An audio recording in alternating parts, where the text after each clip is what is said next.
My apologies, ladies and gentlemen, but I won't be fitting into anyone's box. Some folks won't take my poetry seriously simply because my hair isn't locked. They say that true revolutionaries wore their hair natural, but I step on stage screaming about a revolution. See, my hair ain't in an afro. Apparently, poetry has a new look to it, and no one thought to send me the memo.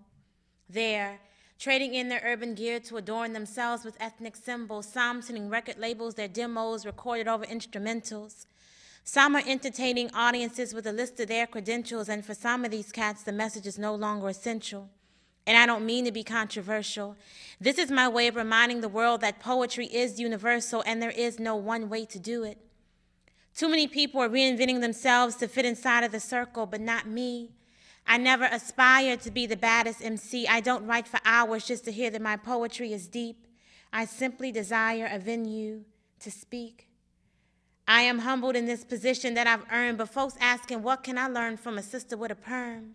Told me to come back with a head wrap after I've let the incense burn.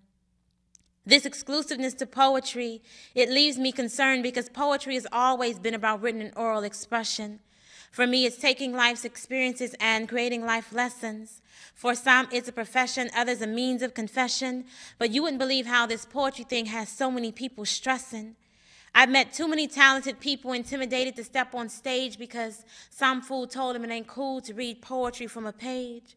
So they're thinking that poetry has to be done a certain way, and they sit there quietly with so much to say. To all those reluctant poets, this here is for you. You don't have to be like anybody else to be good at what you do. A wise woman once told me to write my own story so that no one would get it twisted. She said if I allowed them to influence it, it would slant my entire existence. I chose to never suffer through that experience, so I'm making my own rules, and this is how it's going to be. I'm not changing my appearance for your permission to speak. Poetry is about what you hear. It's not what you see.